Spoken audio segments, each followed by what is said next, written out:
Aí vem o Brasil! Eu tinha consciência de que ali naquele jogo eu ia superar todas as dificuldades. A imagem bonita da seleção brasileira entrando em campo e parece que o torcedor entra junto com ela. Ele entrou em campo com uma certeza que poucos jogadores na história tiveram. Ia decidir. Não era arrogância, era consciência. Consciência de quem estava no auge, de quem vinha destruindo a Europa. Ele era artilheiro absoluto da Europa. Todos os jogos fazia 1 ou 2 gols. Sabia que podia carregar um país inteiro nas costas. Romário já sabia que ia superar todas as dificuldades, porque antes do jogo a história era outra. Os problemas começaram a acontecer com Parreira e com Zagallo. Eu vim para o Brasil, fui convocado e estava em grande forma. Era o artilheiro da Europa, artilheiro disparado do meu campeonato lá holandês, do campeonato que eu disputava. E não tinha como, na minha concepção, não ser titular. E aí, os mágicos, né, os gênios, principalmente o Zagallo, entenderam que era melhor ficar no banco. Fiquei bem aborrecido mesmo. Eles vieram conversar comigo no hotel. Passei para eles também que eu estava bem com a situação.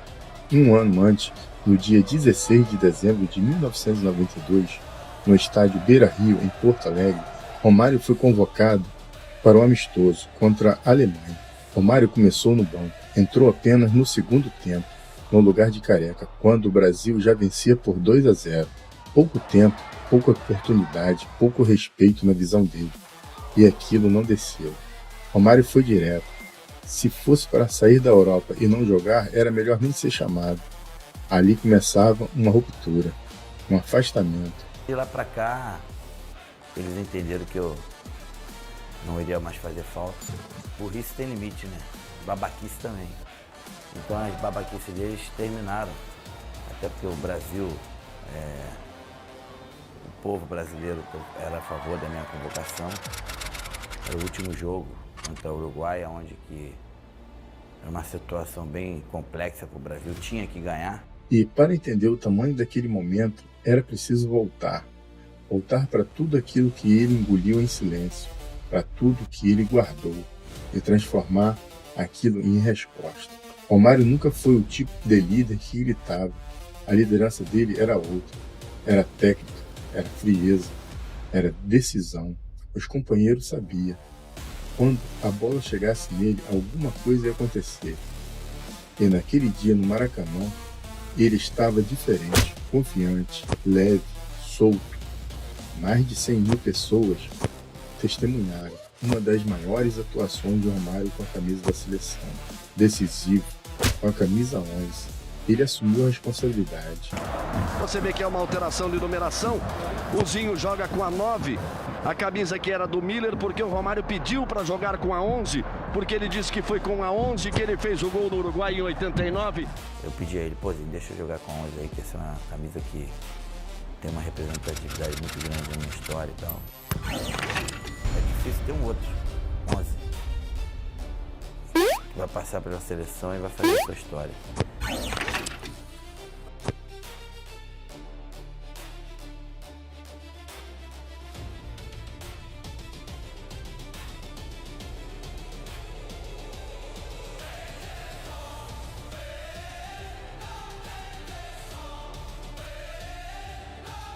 Eu só lembro na hora que eu chego ali, eu saio, toco por cima e já ia quase saindo para comemorar. O grito ali ficou engasgado na garganta. Mais de 100 mil pessoas. Aquele Maracanã maravilhoso.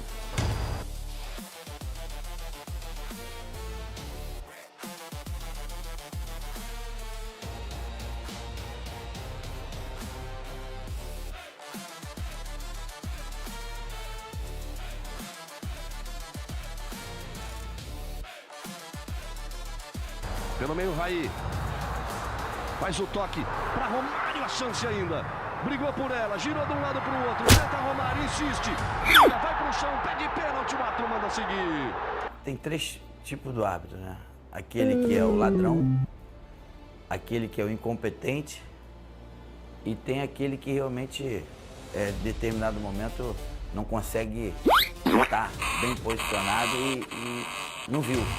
Puxaram o Romário pela camisa. Eu vou pela terceira opção, porque por mais que ele esteja perto, segundo ele falou, não consegui ver. Teria sido bem legal o cara ter dado pênalti.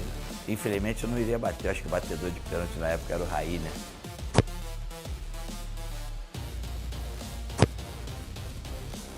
Na verdade, aquele jogo, eu vim aqui para mostrar aos caras que eu tinha que ser titular na seleção desde a época que eles chegaram. É mais ou menos assim, sabe? E então era a oportunidade que eu tinha. Mas também eu tinha consciência de que se ali o Brasil poderia ter ganho, classificado para a Copa, mas se eu não tivesse feito gols, não uma grande exibição, se eu não tivesse feito gols, com certeza eles não me dariam de novo uma outra chance e eu talvez perderia a Copa do Mundo. E entre a gente o papo era esse, que calma, que daqui a pouco vai sair. E a gente foi pro segundo tempo sabendo que tinha que sair, até porque a gente tinha que ganhar. Eu pensei que eu fosse fazer, o que eu iria me propor a fazer, eu consegui fazer tudo.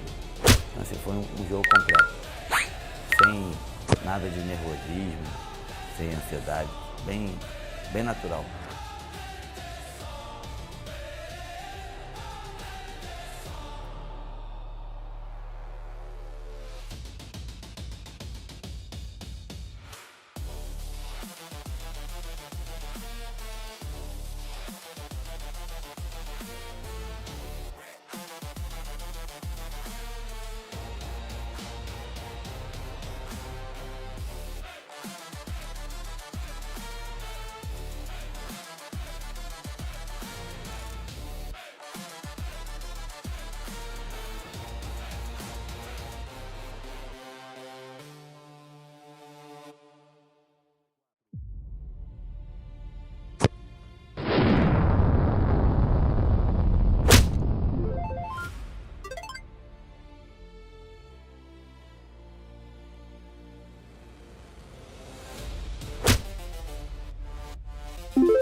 Projetou ali pela direita, eu tinha que me posicionar de uma forma de que eu não teria que disputar com os caras, porque eu, como eu era bem menor do que eles, eu sempre tive essa consciência. Eu não podia disputar com o zagueiro, eu tinha que saltar antes dele ou atrás dele, torcendo para eles não soltarem, para eles não chegarem na bola. E nesse caso, eu me posicionei ali de uma forma de que eles não conseguiriam chegar, e foi um cruzamento perfeito.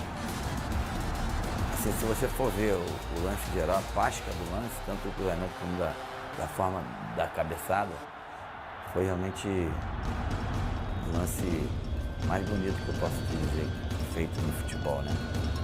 E dali começou o show.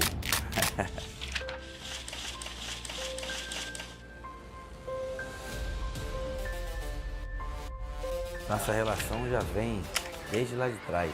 A gente jogou junto desde a Olimpíada, né?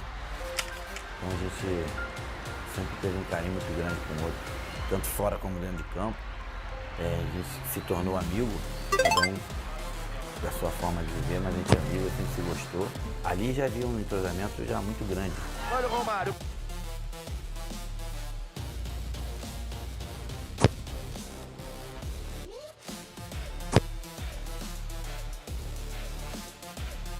A gente já se conhecia tanto que era mais ou menos isso. Tinha determinado momento que, dependendo da forma como eles iriam para a bola, para fazer um cruzamento ou um passe, eu já identificava como é que sairia. Então isso é entrosamento, isso é muito treinamento, muito jogo junto, e a gente sempre foi assim. Por isso que eu afirmo que o Bebeto foi disparado o maior companheiro que eu tive no futebol na minha carreira, com certeza.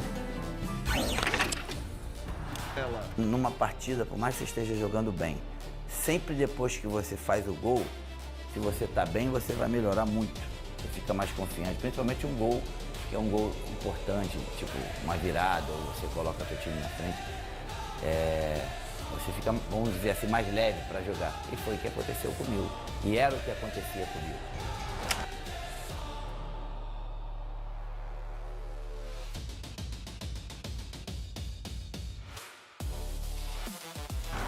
Enfiou para Romário, posição legal, saiu o goleiro, fez a finta, lá vai Romário, Uma grande metida do Mauro Silva, né? Eu peguei a bola, fui para cima dele, eu vi, pensei que ele fosse fazer o movimento. Quando ele mudou o movimento, eu tive que, quase que automaticamente, no mesmo momento, mudar colocar a bola para o outro lado, né? E aí, ele ainda tentou me dar um soco, eu estava muita velocidade. E então eu te falei, quando eu peguei a bola ali, eu falei, vou fazer mais um. Aquilo ali vai ser o gol, mais um gol. E não tinha como ser diferente. Por mais que ele tentou fazer a falta, eu acho que ele já estava fora da área, se não me engano. Não seria pênalti, não seria. Quando ele tentou fazer a falta ali, eu tinha consciência de que ali era a hora do segundo gol. Foi o que aconteceu. Um movimento rápido, de fração de décimo segundo de raciocínio, e sair para o lado certo.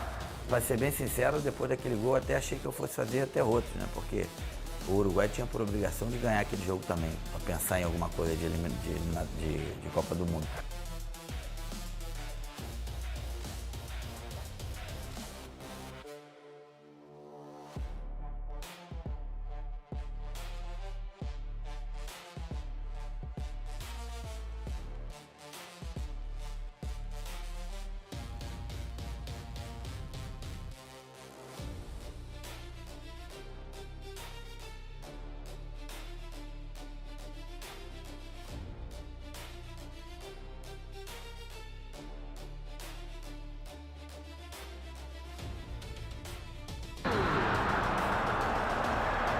ainda teve a chance do terceiro.